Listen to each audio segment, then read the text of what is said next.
Hello everyone, and welcome to this video. In today's video we're going to be viewing Hyperdimension Neptunia U, Action Unleashed. The game was released in 2016 and is produced and developed by Idea Factory, Compile Art and Tamsoft. A spin-off game to the Neptunia series. Any good? Well, let's find out, shall we? The game's plot revolves around two new characters called Dengekiko and Famitsu, who are both reporters and who are both basically doing stories on the CPUs of game industry. Dengekiko is meant to represent a Japanese PlayStation magazine, while Famitsu is meant to represent another Japanese-based gaming magazine which focuses on various video games from various consoles. The two girls are meant to be doing a separate story on the CPUs of game industry, with Dengekiko focusing on the CPUs and Famitsu focusing on the CPU candidates. Eventually, the girls join up with the CPUs and go on then with quests for the guild to hunt down various monsters, and later on in the story, both sides meet up and form one giant group to work together to try and defeat the game's end boss, named Next Gen Mech. Once this has been completed, both Dengekiko and Famitsu agree to work together on one article, rather than doing a separate story for each one. Compa and IF have also arranged a type of tournament for the CPUs at the end of the game, where they have to face Neptune Tower, where they have to challenge and go to the very top of it, and at the very top of the tower is a more powerful version of Next Gen Mech. It's not a very complicated plot, and to be honest, it doesn't need to be. It's a Neptunia game, and when it comes to Neptunia games, I don't want them to be something like Konami Kojima styled complicated plot that's going to take me 4 to 6 weeks to figure out what the hell's actually going on. It's a straightforward and simple plot that's easy to follow and is lots of fun. As per usual with the Neptunia games, the humour is there and it's got all variants references thrown in here and about the place, ranging from Metal Gear Solid franchise to a whole host of other various games and various other references in the gaming world. It's a good story, and I really enjoyed Dengekiko and Famitsu joining the gang and going on the quests. They're new to the series and I really enjoyed them, and both Famitsu and Dekiko also help really move the game's plot as the story moves along. It's a good plot, not too complicated, easy to follow and really enjoyable. The game may be a spin-off game of the main franchise, but the usual cast are back here, and as per usual, it's Neptune, it's the gang, so silliness is going to be there.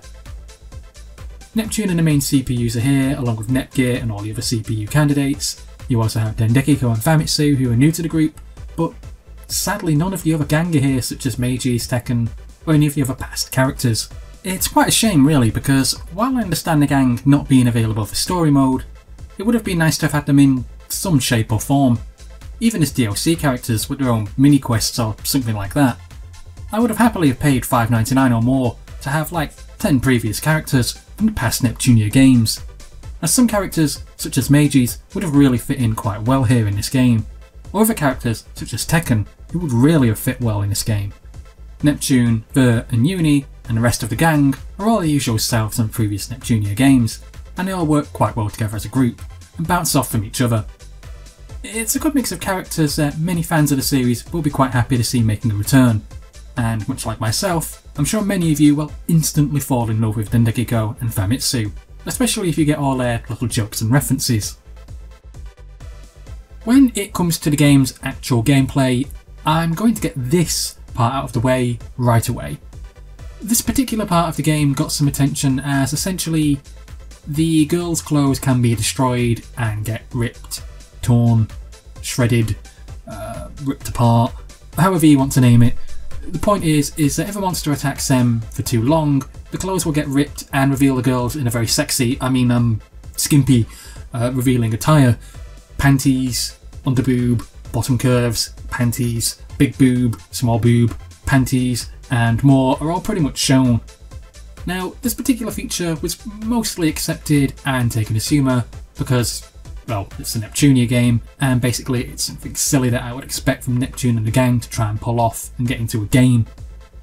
However, some people went all social justice warrior on this game, claiming various stuff about ROM and RAM and various other things which I'm pretty sure you can imagine for yourself really. Personally, I think it's something silly, and it's a Neptune game. Doing this kind of stuff wouldn't really surprise me, with Neptune wanting to sneak this into a game herself. It is a Neptunia game, It's meant to be about fun, not taking stuff too seriously, and just enjoying yourself and having a good time. It's basically there for a laugh and not to be taken seriously. It's a funny little thrown-in extra. The gameplay itself, such as combat, is actually rather well done. It's different from the turn-based system of the previous Neptunia games, and instead it focuses on action where you take control of the character on the arena, and you move around freely, and you can attack at will. You have a few special moves you can perform, which you have to do by filling up your EX drive, and then you have a few other moves that you can perform, such as special moves or your super move, but you'll have to gain more abilities in order to do those. You can also transform into CPU mode and perform a special attack, which pretty much kills all enemies on screen at once, but you are going to have to build this up, and once you do it once, you'll be transformed back into the normal mode. Combat is fast, and you have to deal with a lot of enemies on screen at once, and eventually at the end of the level, you'll have to face a level boss, or maybe 3 or 5 of them, depending on what level you're actually doing. It's quick and it's easy to pick up, but the combat can be slightly repetitive at times, but I still found this game to be quite extremely enjoyable for a spin-off game.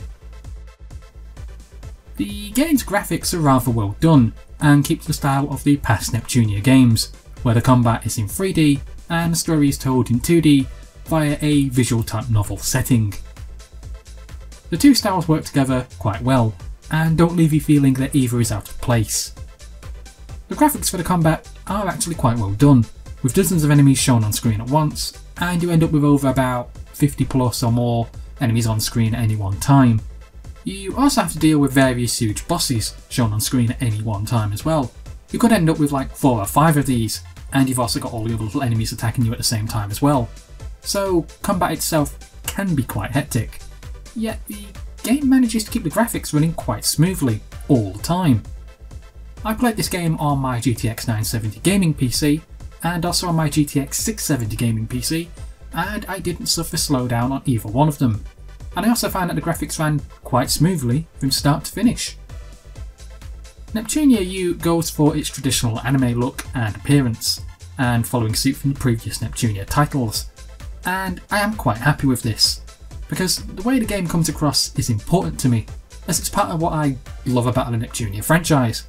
So with this being a spin-off title, I was quite happy with the idea that Idea Factory and Tamsoft didn't choose to change anything in the game's graphics, and make it look somewhat like Hyperdimension Noir, where the characters are chibi looking, because I just don't like that style of animation.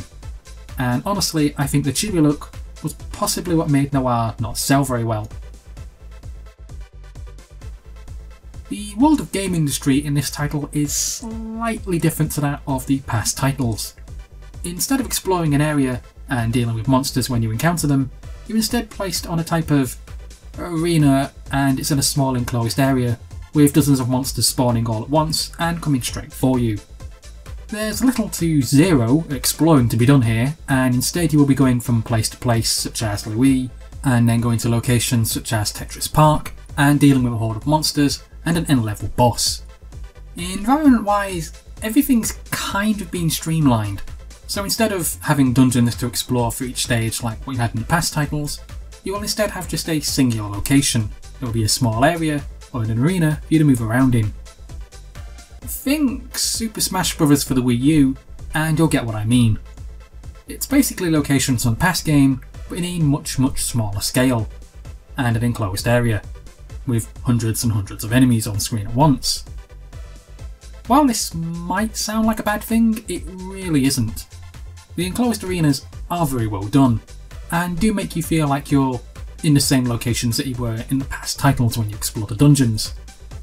I think the added effect of also being constantly attacked by wave and wave of monsters also helps make you feel that the game is slightly bigger in the area than you're actually in. The areas and locations are quite small, but they are very well done.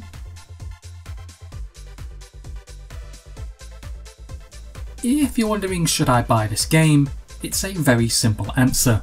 Are you a Neptunia fan? If the answer is yes, then buy the game right away, as you won't be disappointed. If you are new to the series however, then this isn't the best game for you to start with, as you will be completely lost on pretty much everything that's happening here. You won't understand anything about what the characters are going on about, you won't understand any of the in-game jokes, and you possibly will miss quite a lot of the in-game game references. If you're new to the series and want to basically get into the Neptunia franchise, then it's best to start with Rebirth 1 and work your way up the series, because that way you can enjoy everything that the franchise has to offer, and then when you get to this game, you really can enjoy it to its fullest. If you have already played those games and are curious about this one, then yes, it's definitely worth picking up, and it is a lot of fun. I really don't understand why the game is a spin-off, however, as realistically it could have easily been added to the main Neptunia series and set at the events after Rebirth 3 and before Victory 2 happens. For some reason it's not, and it's classed as a spin-off, which I don't really understand why.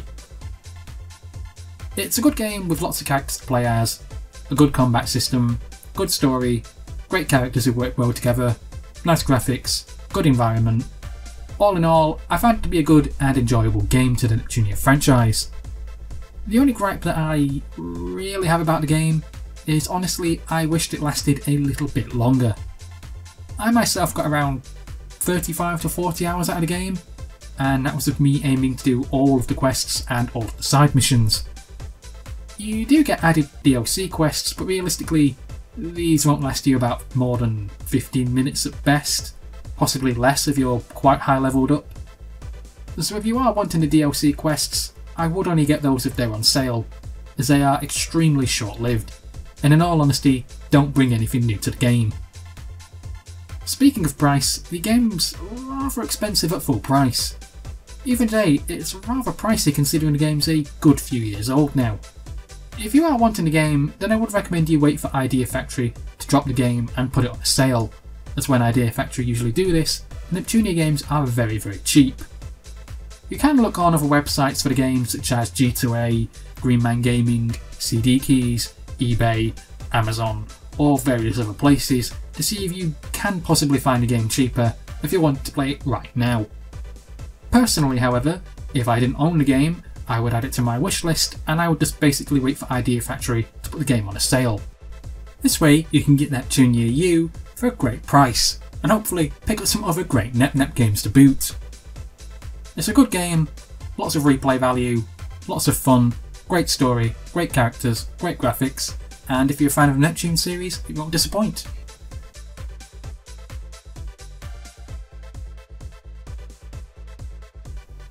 Well, that's it for this review guys. Thanks for listening, thanks for watching, and please subscribe.